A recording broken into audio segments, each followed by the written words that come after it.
Hello दोस्तों, कैसे हैं आप सभी। आशा करता हूँ आप सभी अच्छे होंगे।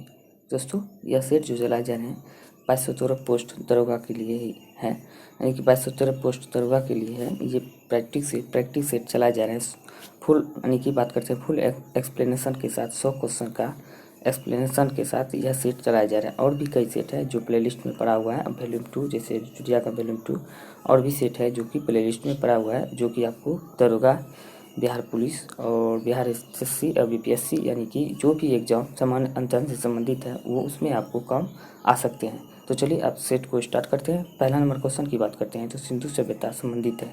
सिंधु सभ्यता की बात करते हैं तो आद्य ऐतिहासिक युग से संबंधित है। और वही बात करते हैं सिंधु सभ्यता की खोज दयाराम अंसारी ने 1921 ईस्वी में किया था। अब बात करते हैं किसने कहा है कि राजनीतिक कानून तौर पर यह स्पष्ट करती है कि हमें क्या करना चाहिए और क्या नहीं करना चाहिए। तो यह अरस्तू के द्वारा स्पष्ट किया गया था। अब बात करते हैं अगले क्वेश्चन की।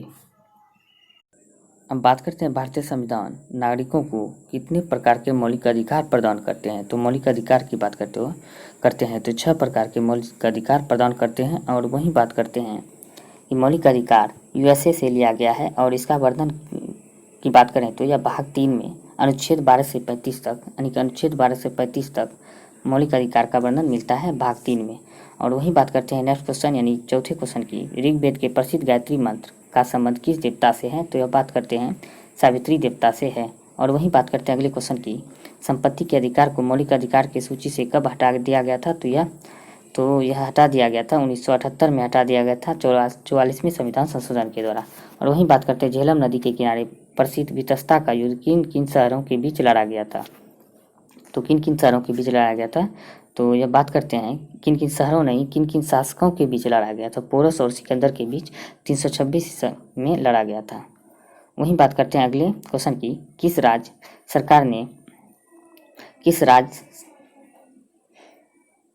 सरकार ने राज्य के अरावली क्षेत्र में ग्रीन कवर को बेहतर बनाने हेतु एरियल सीडिंग तकनीक को नियोजित किया है। तो एरियल सीडिंग तकनीकी को नियोजित किया गया है, तो यह हरियाणा के द्वारा नियोजित किया गया है। अब बात करते हैं अगले क्वेश्चन की, यानी कि 8वें क्वेश्चन, कुशीनगर उत्तर प्रदेश के किस जिले में स्थित है। तो कुशीनगर की बात करते हैं तो उत्तर प्रदेश के देवरिया जिले में स्थित है। और वहीं बात करते हैं यहीं पर बुद्ध का महापरिनिर्वाण हुआ था।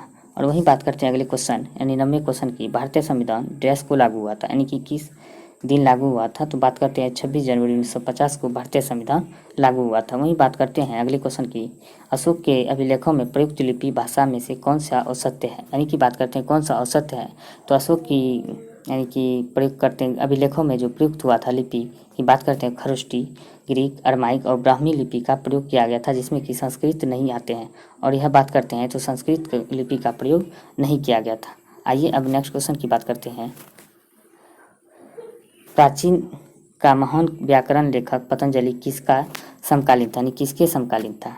तो बात करते हैं पतंजलि या पुष्यमित शुंग के समकालीन था। अब बात करते हैं अगले क्वेश्चन की, तो बात इसमें है मिलान सूची 1 और सूची 2 को मिलान करना है।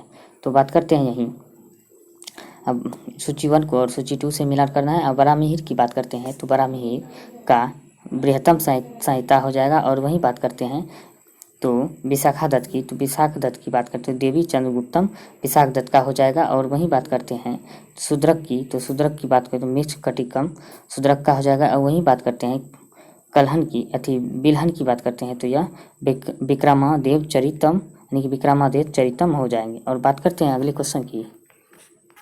अब क्वेश्चन है 13वें, आद्य मध्ययुगीन भारत के शासक राजवंशों के साथ उनकी राजधानी मेल कीजिए, एंड की इसको सूची 1 और सूची 2 से मिलान करना है। बात करते हैं प्रतिहार वंश की, तो प्रतिहार वंश की राजधानी की बात करें तो कन्नौज, और चंदेल वंश की राजधानी की बात करें तो खजुराहो, और परमार वंश की राजधानी की बात करें धारानगरी, और सोलंकी वंश की राजधानी की बात करें तो अहिलवाड़ सोलंकी वंश की राजधानी थी। इसका आंसर की बात करें तो ये इसका आंसर हो जाएगा। और बात करते हैं अगले क्वेश्चन की, तो दोस्तों बात करते हैं ये 14 नंबर मैथ का क्वेश्चन है। और जिस मैथ में अधिक समय लगेंगे वो मैथ के क्वेश्चन हम सॉल्व नहीं करेंगे और बात करेंगे इसका सॉल्यूशन की। अगर आप चाहते हैं तो आप कमेंट करें और इसमें हम सॉल्यूशन के साथ अगर दिक्कत होता है तो हम सॉल्व करके टेलीग्राम में प्रोवाइड करा दिया जाएगा। और वहीं बात करते हैं अब अगले क्वेश्चन की, प्रशासन के क्षेत्र में इनमें से कौन सी इल्तुतमिश की देन है। तो प्रशासन के क्षेत्र में इल्तुतमिश की देन की बात करें तो इक्तादारी व्यवस्था और मुद्रा प्रणाली और सैन्य संगठन, यानी कि ये तीनों को तीनों इनमें से सभी हो जाएंगे। और बात करते हैं अगले क्वेश्चन की। कृष्णदेव राय ने अमुक्तमाल्यद नामक प्रसिद्ध ग्रंथ की रचना किस भाषा में की थी? तो यह किस भाषा में किया गया था? तो बात करते हैं तेलुगु भाषा में किया गया था। वहीं बात करते हैं इनके में से किस भक्ति संत ने अपने संदेश के प्रचार के लिए सबसे पहले हिंदी का प्रयोग किया था? तो सबसे पहले हिंदी का प्रयोग की बात करें तो ये रामानंद के द्वारा किया गया था। और वहीं बात करते हैं अगले क्वेश्चन की। अकबर के शासन में महाभारत की फारसी भाषा में अनुवाद किया गया था, वह किस नाम से जाना जाता है? तो वह जाना जाता है रजमनामा के नाम से और जाना जाता है। और बात करते हैं रजनामा का अर्थ होता है युद्ध की पुस्तक, यानी कि युद्ध का पुस्तक यह है। और बात करते हैं अगले क्वेश्चन की। संविधान की संकल्पना का उद्भव सबसे पहले कहाँ हुआ था? तो संविधान की संकल्पना का सबसे पहले उद्भव की बात करें तो संयुक्त राज्य अमेरिका में हुआ था। और वहीं बात करते हैं सहायक संधि को स्वीकार करने वाला पहला भारतीय शासक था? तो पहला भारतीय शासक की बात करें तो हैदराबाद के निजाम था। और बात करते हैं अगले क्वेश्चन की। बक्सर के युद्ध के में अंग्रेजों की सेना ने अपने किस सेना नायक के नेतृत्व में मीर कासिम की संयुक्त सेना को पराजित किया था? तो यह पराजित किया गया था तो हेक्टर मुंडो के द्वारा। तो हेक्टर मुंडो की बात करती है अंग्रेजी सेना नायक थे। और वहीं बात करते हैं ब्रिक्स पर्यावरण मंत्रियों की छठी बैठक की अध्यक्षता किस देश ने की? तो यह किस देश ने किया था, यानी कि की है? तो बात करते हैं यह रूस के द्वारा किया गया है। और वहीं बात करते हैं अगले क्वेश्चन की। नासा ने किस संस्था के साथ मिलकर मार्स 2020 प्रोविजंस रोवर मिशन का शुभारंभ किया है? तो बात करते हैं यह यूएलए के द्वारा मिलकर यह 2020 प्रोविजंस रोवर मिशन का शुभारंभ किया है। और वहीं बात करते हैं अगले क्वेश्चन की। अब नेक्स्ट क्वेश्चन है, यानी 24वें नंबर क्वेश्चन है। सूची 1 को सूची 2 से मिलान करना है। आइए मिलान करते हैं। तो बात करते हैं मार्लो मिंटो सुधार की बात करते हैं तो यह सांप्रदायिक निर्वाचन क्षेत्र से है। और वहीं बात करते हैं साइमन कमीशन की। तो साइमन कमीशन की बात करें देशव्यापी आंदोलन से है। और वहीं बात करते हैं चोरी चोरा घटना की बात करते हैं तो असहयोग आंदोलन का वापस लिया जाना है। और वहीं बात करते हैं दांडी मार्च की। तो दांडी मार्च का हो जाएगा नमक का अवैध निर्माण से है। वहीं बात करते हैं अगले क्वेश्चन की।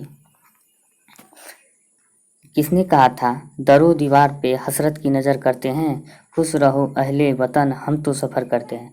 यह किसके द्वारा कहा गया था? तो यह बात करते हैं वाजिद अली शाह के द्वारा कहा गया था। और वहीं बात करते हैं अगले क्वेश्चन। वायसराय इरविन के द्वारा गांधी जी द्वारा प्रस्तुत 11 सूत्री मांग। चलिए दोस्तों, अब अगले क्वेश्चन यानी 28वें क्वेश्चन की बात करते हैं। यदि एक कार अपनी प्रारंभिक स्थिति से 20 सेकंड में 144 किलोमीटर प्रति घंटे की गति से तक एक समान रूप से त्वरित होता है तो यह कितनी दूरी तय करेंगे? तो दोस्तों यह बताने में बिल्कुल ही आसान है। इसको चलिए हम सॉल्व कर देते हैं। इसका सॉल्व करने में कोई भी समय नहीं लगेंगे। तो बात करते हैं इसको 144 गुना इसको 5/18 कर देंगे और इसको कटा देंगे तो 18 8 44 हो जाएंगे, यानी कि 8 5 40 हो जाएंगे। और इसको 40 से 40 गुना 20 कर देंगे तो यह 800 आंसर निकल जाएंगे। तो इसका आंसर की बात करें तो 800 हो जाएंगे। तो चलिए अब अगले क्वेश्चन की ओर बढ़ते हैं। अब बात करते हैं रिलायंस पावर और जापानी ऊर्जा प्रमुख जेरा ने किस देश में अपनी नई गैस आधारित थर्मल पावर उत्पादन परियोजना के लिए एक ऋण समझौते पर हस्ताक्षर किया है? तो यह बात करते हैं तो भूटान के साथ हस्ताक्षर किया है। अब बात करते हैं अगले क्वेश्चन की। अब दिया गया है नीचे दिए गए आरेख के आधार पर लघु या निम्न ज्वार आरेख की पहचान करें। तो लघु और निम्न ज्वार आरेख की पहचान करें तो बात दिया गया है जिसका आंसर हो जाएंगे, यानी कि चंद्रमा पृथ्वी और सूर्य ये भी नहीं होंगे। और बात करें पृथ्वी चंद्रमा सूर्य ये भी नहीं होंगे। तो इसका आंसर की बात करें तो इनमें से कोई नहीं हो जाएगा, यानी कि इनमें से कोई नहीं इसका आंसर हो जाएंगे। तब बात करते हैं अगले क्वेश्चन की। अब 31वें क्वेश्चन की बात करते हैं 31 क्वेश्चन की। तो सूची 1 को सूची 2 में मिलान करना है। तो चलिए मिलान करते हैं। बात करते हैं क्षोभ मंडल की। तो क्षोभ मंडल का की बात करें तो यह सामान्य ताप पतन दर, यानी कि 1/4 हो जाएगा। और वहीं बात करते हैं कि समताप मंडल की। तो समताप मंडल की बात करें तो यह वायु की क्षैतिज धारा का प्रवाह हो जाएगा। वहीं बात करते हैं ओजोन मंडल की। तो यह पराबैंगनी किरणों का अवशोषण हो जाएगा। वहीं बात करते हैं आयन मंडल की। तो विद्युत चुंबकीय किरणों का परावर्तन आयन मंडल के द्वारा किया जाता है। अब बात करते हैं अगले क्वेश्चन की। अब बात करते हैं 32वें क्वेश्चन की। निम्न में से कौन सी ग्रीन हाउस गैस नहीं है? तो बात करते हैं carbon dioxide green house gas है और नाइट्रस ऑक्साइड भी ग्रीन हाउस गैस है और मीथेन भी एक ग्रीन हाउस गैस का है। और बात करते हैं आर्गन एक अक्रिय गैस है, यह ग्रीन हाउस गैस नहीं है। बात करते हैं अगले क्वेश्चन की। किस राज्य सरकार ने राज्य में अमेजन वेब सेवा के सहयोग से उद्यमशीलता और डिजिटल गवर्नेंस को बढ़ावा देने हेतु समझौता किया है? तो बात करते हैं समझौता किया है आंध्र प्रदेश राज्य के द्वारा किया गया है। अब बात करते हैं अगले क्वेश्चन की। अगले क्वेश्चन है 5वें अंतर्राष्ट्रीय रामायण महोत्सव का आयोजन इनमें से किस शहर में किया गया था? तो यह बात करते हैं नई दिल्ली में किया गया था। और वहीं बात करते हैं 35वें क्वेश्चन की। भूपरपट्टी का वह खंड जो अपनी स्थिति में ही रहा हो जबकि इसके चारों ओर की जमीन बैठ गई हो कहा जाता है। तो इसे क्या कहा जाता है? तो इसे होस्ट कहा जाता है। वहीं बात करते हैं अगले क्वेश्चन की। निम्नलिखित में से कौन सी शीत समुद्र धारा है? तो यह शीत समुद्र धारा की बात करते हैं तो हम्बोल्ट शीत समुद्र धारा है, और यानी कि शीत समुद्र यानी ठंडी जलधारा है। बात करते हैं अगले क्वेश्चन की। न्यूजीलैंड की राजधानी क्या है? तो न्यूजीलैंड की राजधानी की बात करें तो वेलिंगटन न्यूजीलैंड की राजधानी है। और वहीं बात करते हैं अगले क्वेश्चन की। तो वेस्टइंडीज इंग्लैंड के बाद 3 टेस्टों में की श्रृंखला में किन 2 खिलाड़ियों को संयुक्त रूप से प्लेयर ऑफ द सीरीज चुना गया है? तो किन 2 खिलाड़ियों को चुना गया है? तो बात करते हैं स्टुअर्ट ब्रॉड और रोस्टन चेंज को चुना गया है। और वहीं बात करते हैं अगले क्वेश्चन की। अब मिलान करना है सूची 1 को सूची 2 से मिलान करना है, तो चलिए मिलान करते हैं। तो बात करते हैं श्रीहरिकोटा कहाँ स्थित है? श्रीहरिकोटा की बात करें तो आंध्र प्रदेश में स्थित है। तुम्बा कहाँ स्थित है? तो बात करते हैं केरल में स्थित है। और हसन की बात करें तो यह कहाँ स्थित है? तो हसन की बात करें तो यह कर्नाटक में स्थित है, यानी कि कर्नाटक में है। और वहीं बात करते हैं चांदीपुर की तो यह उड़ीसा में स्थित है। आइए बात करते हैं अब अगले क्वेश्चन की। अब बात करते हैं नंदा देवी चोटी स्थित है, यानी नंदा देवी चोटी की बात करें तो यह कुमायूं हिमालय का एक भाग है। कुमायूं हिमालय की एक भाग है और इसकी ऊंचाई की बात करें तो लगभग 7,817 किलोमीटर इसकी ऊंचाई है। अब बात करते हैं अगले क्वेश्चन की, यानी कि 11वें क्वेश्चन की। 17% के लाभ सहित पूरन ने एक जोड़ी जूते 2632 रुपये में बेच दिए, तो जूते का लागत मूल्य कितना था? तो बात करते हैं यह क्वेश्चन बनाने में बहुत ही ईजी है, और जो क्वेश्चन ज़्यादा टाइम लगेंगे बनाने में उसको हम नहीं सॉल्व करेंगे, उसको हम आप कमेंट कीजिए और मैं इसे टेलीग्राम में सॉल्व करके दे दे दूंगा, वहीं पे आप वहाँ से आप लोड करके देख सकते हैं। अब बात करते हैं इसकी, तो 117% बराबर की बात करते हैं तो 117.5% की बराबर की बात करते तो 2632 हो जाता है। और इसको जब वहीं हम भाग लगाएंगे तो भाग लगाने के बाद एक बराबर हो जाएंगे, यानी कि 1 बराबर की बात करें तो 22.4 हो जाएगा। और जब 22.4 हो जाएंगे तो 100% की बात करेंगे तो तब 100% बराबर तो 22.4 हो जाएंगे। तो इसको गुना कर देंगे इधर 22.4 से अगर गुना कर देंगे तो यह 100 से, तो यह 2240 इसका आंसर हो जाएंगे, यानी कि 2240 हो जाएगा। और यह इसका आंसर की बात करें तो ए हो जाएगा। बात करते हैं अब अगले क्वेश्चन की। अगर दोस्तों नहीं समझ आया है होगा तो हम फिर से एक बार बता देते हैं। अगर यह क्वेश्चन दिया हुआ है 100 यानी कि 17.5% लाभ सहित पूर्ण एक जोड़ी जूते 2632 रुपये में बेचता है, यानी कि इसका मतलब हो जाता है 117.5 बराबर 2632 हो जाता है। तो एक बराबर यानी कि इतना हो जाता है, तो इसको एक बराबर हम बात करें तो 22 यानी कि इतना से भाग दे देंगे इसमें, तो एक बराबर यानी कि एक हो जाएंगे। एक बराबर की बात करें तो 22.4 हो जाएंगे, यानी कि एक बराबर 22.4 होता है तो 1% बराबर, तो वहीं 100% बराबर की बात करें तो 22.4 हो जाएगा। और इसे 100 से गुना कर देंगे तो 2240 इसका आंसर हो जाएगा। तो चलिए अब अगले क्वेश्चन की ओर बढ़ते हैं। आई होप कि आप सभी को अच्छे से समझ आ गए होंगे। अब बात करते हैं 42वें क्वेश्चन की। निम्न में से कौन सी नदी हिमालय से नहीं निकलती है? तो हिमालय से कौन सी नदी नहीं निकलती है? तो बात करते हैं नर्मदा नदी हिमालय से नहीं निकलती है। अब बात करते हैं अगले क्वेश्चन की, यानी कि 43वें क्वेश्चन की। दक्षिण पश्चिम मानसून से वर्षा नहीं होती है, यानी दक्षिण पश्चिम मानसून से वर्षा की बात करें तो तमिलनाडु में दक्षिण पश्चिम मानसून से वर्षा नहीं होता है। यहाँ पे बात करें तो लौटती हुई मानसून से यानी उत्तर पूर्वी मानसून से वर्षा होती है। और दक्षिण पश्चिम मानसून की बात करें तो लगभग 80% वर्षा दक्षिण पश्चिम मानसून से भारत में होती है। और वहीं बात करते हैं अगले क्वेश्चन की। निम्न में से कौन सा सुमेलित नहीं है? तो कौन सा सुमेलित नहीं है? तो चंदन बात करते हैं जम्मू कश्मीर में नहीं, तो चंदन अधिक ज़्यादा मात्रा में कर्नाटक में पाए जाते हैं। और वहीं बात करते हैं अगले क्वेश्चन की। 200 सेंटीमीटर की वार्षिक वर्षा और 25 डिग्री सी का तापमान कौन सी फसल के लिए आदर्श जलवायु मानी जाती है? तो यह आदर्श जलवायु की बात करें तो यह कौन सी मानी जाती है? चाय के लिए मानी जाती है, यानी कि 200 सेंटीमीटर से अधिक वर्षा और 25 डिग्री से सेंटीग्रेड यानी तापमान की आवश्यकता जो होती है तो चाय की फसल को होती है। और वहीं बात करते हैं एनबीजी लीग के साथ पेशेवर करार करने वाले पहले एनबीए अकादमी इंडिया के ग्रेजुएट कौन है? तो अकादमी इंडिया के ग्रेजुएट की बात करें तो प्रिंसिपल सिंह है। और बात करते हैं अगले क्वेश्चन की, रावी नदी पर जो योजना क्रियान्वित की गई है उसे क्या कहते हैं? यानी कि रावी नदी पर कौन सी योजना बनाई गई है? तो 3 बांध योजना रावी नदी पर ही बनाए गए हैं। और वहीं बात करते हैं अगले क्वेश्चन की, किन बंदरगाहों में से कौन सा, यानी कि दिए गए बंदरगाहों में से कौन सा बंदरगाह कुद्रेमुख लौह अयस्क का निर्यात करता है? तो कुद्रेमुख लौह अयस्क का निर्यात कौन से बंदरगाह द्वारा किया जाता है? तो बात करते हैं न्यू मंगलुरु के द्वारा किया जाता है। और वहीं बात करते हैं श्रीहरिकोटा स्थित है, श्रीहरिकोटा की बात करते हैं तो यह आंध्र प्रदेश में स्थित है। अब आइए अब बात करते हैं हवाई अड्डे की, तो इसको मिलान करना है, सूची 1 को सूची 2 से मिलान करना है। तो बात करते हैं हवाई अड्डा इनमें से, तो इसको मिलान करना है। तो बात करते हैं मिनामकम हवाई अड्डा की बात करते हैं तो यह चेन्नई में है। और सांता क्रूज हवाई अड्डा की बात करें तो यह मुंबई में है। और वहीं बात करते हैं कि इंदिरा गांधी अंतर्राष्ट्रीय हवाई अड्डा की बात करते हैं तो यह दिल्ली में है। और वहीं बात करते हैं दमदम हवाई अड्डा की तो यह कोलकाता में है। और वहीं बात करते हैं राजा सांसी हवाई अड्डा की तो अमृतसर में राजा सांसी हवाई अड्डा है। आइए अब अगले क्वेश्चन की ओर बढ़ते हैं।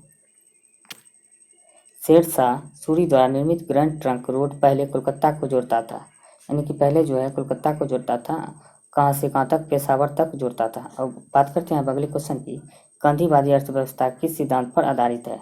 ठीक, तो गांधीवादी अर्थव्यवस्था की बात करते हैं तो यह न्यायधारिता सिद्धांत पर आधारित थी। अब बात करते हैं अगले क्वेश्चन की, सभी राज्यों को किस अवधि तक one nation one ration card के तहत कवर किया जाएगा? तो बात करते हैं यह 31 मार्च 2021 तक कवर किया जाएगा। अब वहीं बात करते हैं अगले क्वेश्चन की, निम्नलिखित में से किसने विद्यार्थी विज्ञान मंथन 2020-21 लॉन्च किया है? तो यह 2020-21 की बात करें तो डॉक्टर हर्षवर्धन के द्वारा लॉन्च किया गया है। अब बात करते हैं नॉर्दर्न रेलवे ने चावल और दालों की ढुलाई करने वाली पहली व्यापार माला एक्सप्रेस ट्रेन चलाई जो जिरानिया तक जाएगी। जिरानिया किस राज्य में स्थित है? तो जिरानिया की बात करें तो त्रिपुरा में स्थित है। वहीं बात करते हैं भारतीय मुद्रा रुपये की आधिकारिक विनिमय दर संबंधित है, तो बात करते हैं चुनी हुई विदेशी मुद्राओं के समूह से संबंधित है। अब बात करते हैं एलाइट एक्सीलेंस अवार्ड 2020 किसके द्वारा दिया गया है? तो बात करते हैं यह एलाइट टेक्नोमीडिया के द्वारा दिया गया है। अब बात करते हैं भारतीय रिजर्व बैंक भारत में मुद्रा आपूर्ति में M1, M2, M3, M4 में बांटता है, तो M1 के अंतर्गत निम्न में से कौन आते हैं? तो M1 के अंतर्गत की बात करें तो करेंसी नोट व सिक्के आते हैं, बैंक की मांग जमाएं आते हैं, वहीं बात करें रिजर्व बैंक की अन्य जमाएं भी आते हैं, और डाकघर के पास बचत बैंक जमाएं नहीं आते हैं। यानी कि बात करते हैं 1, 2, 3, यानी कि ये तीनों सही हो जाएंगे। अब बात करते हैं विश्व संस्कृत दिवस 2020 किस तिथि को मनाया गया? तो विश्व संस्कृत दिवस 2020 यानी कि बात करते हैं किस तिथि को मनाया गया? तो 3 अगस्त को मनाया गया है। और वहीं बात करते हैं यानी कि क्वेश्चन नंबर 60 की, तो दोस्तों यह भी क्वेश्चन बनाना बहुत ही आसान है, तो इसको हम भी बना देते हैं। अगर ज़्यादा टाइम लगता तो इसे टेलीग्राम में यानी कि कमेंट करते और टेलीग्राम में बना के प्रोवाइड करा देते। तो चलिए इसको हम सॉल्व करते हैं फटाफट से। 2665 को 2 भागों में इस प्रकार विभाजित किया गया है कि पहले भाग को 3% ब्याज की दर से 8 वर्ष में अर्जित साधारण ब्याज और दूसरे भाग की बात करें तो 5% ब्याज की दर से 3 वर्षों में अर्जित साधारण ब्याज के बराबर है। तो दूसरे भाग की राशि ज्ञात कीजिए। तो यानी कि बात करते हैं तो इसको पहले भाग की बात करें तो फर्स्ट भाग की और सेकेंड भाग की लिख देते हैं। और वहीं बात करते हैं पहले भाग की तो 3 × 8 अनुपात उसके बाद 5 × 3 कर देते हैं, तो 3 से 3 कट जाएंगे तो यह 8:5 हो जाएंगे। तो इसको उलट देंगे तो यह 5:8 हो जाएंगे।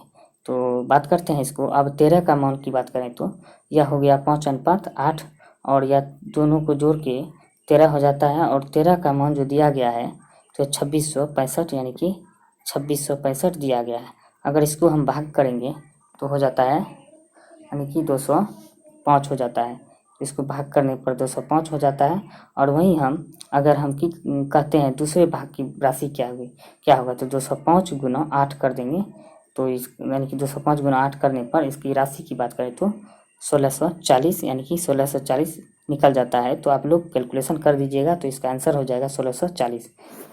तो चलिए, आई होप कि आप सभी अच्छी तरह से समझ गए होंगे। तो चलिए अब अगले क्वेश्चन की ओर बढ़ते हैं। संघ द्वारा वसूल किए गए निम्नलिखित करों में से वह कर कौन सा है जिसे राज्यों को नहीं सौंपा जाता है? तो राज्यों को कौन सा कर नहीं सौंपा जाता है? हम बात करते हैं माल, यानी कि माल प्रेषण पर कर राज्यों को नहीं सौंपा जाता है। हम बात करते हैं अगले क्वेश्चन की, बजट घाटे से तात्पर्य क्या है? यानी बजट घाटे तात्पर्य क्या है? बजट घाटे से क्या तात्पर्य है? तो वही बात करते हैं, वित्तीय घाटे में से ब्याज का भुगतान घटाने पर, यानी कि वित्तीय घाटे में से ब्याज का भुगतान घटाने पर बजट घाटे से तात्पर्य होता है। और वही बात करते हैं अगले क्वेश्चन की, ओला द्वारा शुरू किए गए ओला कॉर्पोरेट उद्यम गतिशीलता समाधान में से कौन सा देश शामिल नहीं है? तो यह कौन सा देश शामिल है? संयुक्त राष्ट्र संघ शामिल नहीं है। अब बात करते हैं 64वें क्वेश्चन की, किस मंत्रालय ने भारत सरकार के डिजिटल इंडिया पहल के तहत एक knowledge resource centre network launch किया है? तो यह लॉन्च किया गया है किसके द्वारा? तो बात करते हैं यह भू विज्ञान मंत्रालय के द्वारा लॉन्च किया गया है। अब बात करते हैं अगले क्वेश्चन की, हिंदुस्तान एरोनॉटिक्स लिमिटेड का मुख्यालय कहाँ स्थित है? तो इसका मुख्यालय की बात करते हैं बेंगलुरु में स्थित है। अब आइए अगले क्वेश्चन की ओर बढ़ते हैं। हम बात करते हैं एनपीके उर्वरक का संपूर्ण देश के लिए आदर्श अनुपात क्या है? तो इसका आदर्श अनुपात की बात करें तो 4:2:1 है। और बात करते हैं बिहार बंगाल से कब अलग हुआ था? बिहार बंगाल से 1912 में अलग हो गया था। बात करते हैं अगले क्वेश्चन है 68वें क्वेश्चन है, राष्ट्रीय चिन्ह में सिंहों की संख्या कितनी है? तो सिंहों की संख्या की बात करें तो 4 सिंहों की संख्या है। और वहीं बात करते हैं अगले क्वेश्चन की, निम्नलिखित में से कौन सा देश महात्मा गांधी को याद करने हेतु एक सिक्का बनाने का विचार कर रहा है? तो यह ग्रेट ब्रिटेन एक सिक्का बनाने का विचार कर रहा है। और वहीं बात करते हैं अगले क्वेश्चन की, यानी कि 70वें क्वेश्चन की, मूल अधिकार कानून में से कौन सा वर्ग अस्पृश्यता की समाप्ति का समाविष्ट करता है? तो यह बात करते हैं तो समानता का अधिकार यह समाविष्ट करता है। वहीं बात करते हैं अगले क्वेश्चन की, निर्देशक तत्वों के बारे में यह कथन किसका है कि यह एक ऐसा चेक है जिसका भुगतान बैंक की इच्छा पर छोड़ दिया गया है? तो यह केटी शॉ के द्वारा यह कथन कहा गया था। और वहीं बात करते हैं अगले क्वेश्चन की, बिहार में सबसे पुरानी नहर कौन सी है? तो बिहार में सबसे पुरानी नहर की बात करते हैं तो सोन नहर है। और इसका निर्माण की बात करें तो 1874 में इसका निर्माण किया गया था। और वही बात करते हैं, सोन नदी अमरकंटक की पहाड़ी से निकलती है। अब अगले क्वेश्चन की ओर बढ़ते हैं। अब बात करते हैं 73वें क्वेश्चन की, राष्ट्रपति के निर्वाचन मंडल के सदस्य होते हैं। तो राष्ट्रपति के निर्वाचन मंडल के सदस्य कौन कौन होते हैं? आइए इसके बारे में जानते हैं। संसद के दोनों सदस्य निर्वाचित सदस्य होते हैं, ये भी सही है। और बात करते हैं राज्य विधान मंडलों के दोनों सदनों के निर्वाचित सदस्य होते हैं, ये नहीं होते। राज्य विधानसभा मंडलों के दोनों सदनों के सदस्य नहीं होते हैं। और वहीं बात करते हैं सभी राज्यों के विधानसभाओं के निर्वाचित सदस्य होते हैं, ये होते हैं।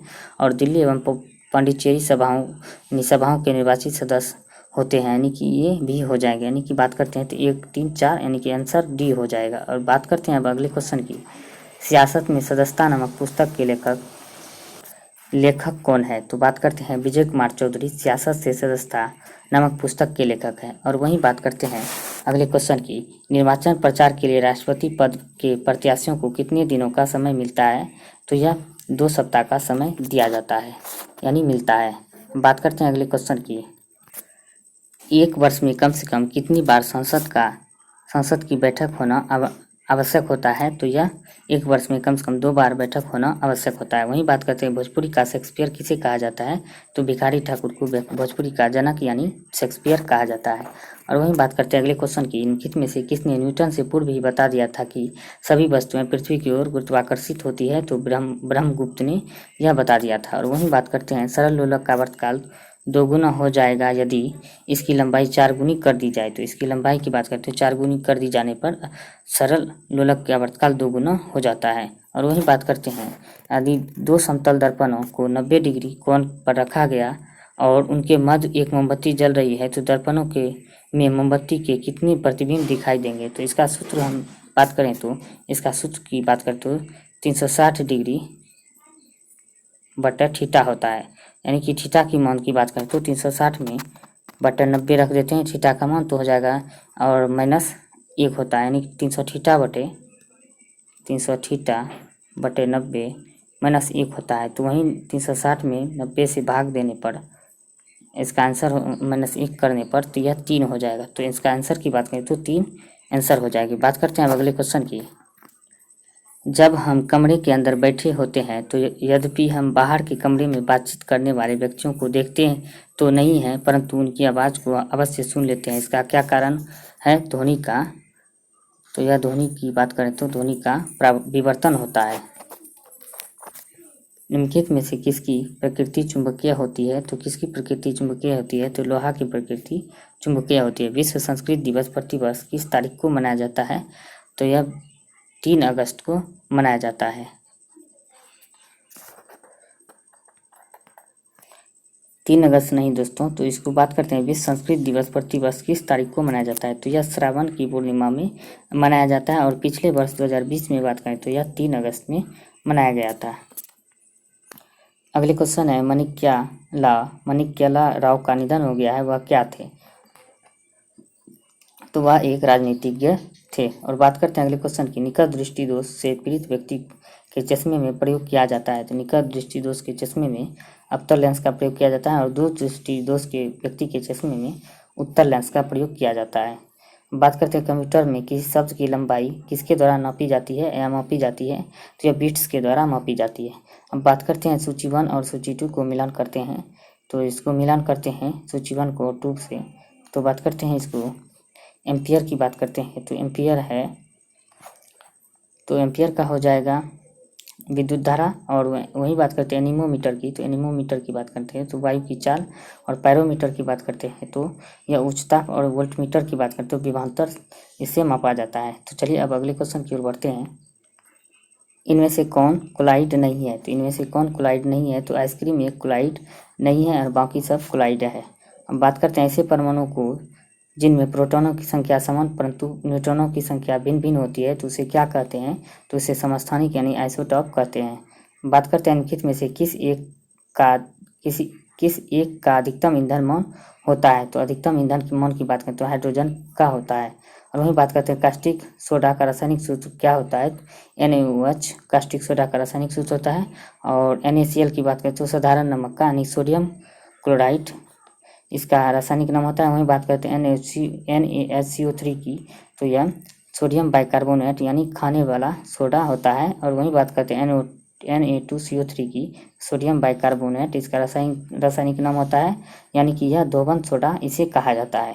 और वहीं बात करते हैं कोलाइडी कणों के आकार निम्न में से निम्न प्रास होते हैं, यानी कोलाइडी कणों के आकार का निम्न प्रास होते हैं। तो यह बात करते हैं 10⁻⁵ से 10⁻⁷ सेमी तक होता है। और वहीं बात करते हैं हीमोफीलिया एक आनुवंशिक रोग है जिसका वहन क्या होता है? जिसका वहन की बात करें तो स्त्रियां करती है जो प्रकट पुरुषों में होता है। तो माना जाता है हीमोफीलिया रोग सर्वप्रथम ब्रिटेन की महारानी विक्टोरिया को हुआ था। और वहीं बात करते हैं दूध को पचाने के लिए आवश्यक एंजाइम रेनिन और लैक्टोज मानव शरीर में कितने वर्ष की आयु में लुप्त हो जाते हैं? तो यह कितने वर्ष की आयु में लुप्त हो जाते हैं? तो यह 5 वर्ष की आयु में लुप्त हो जाते हैं।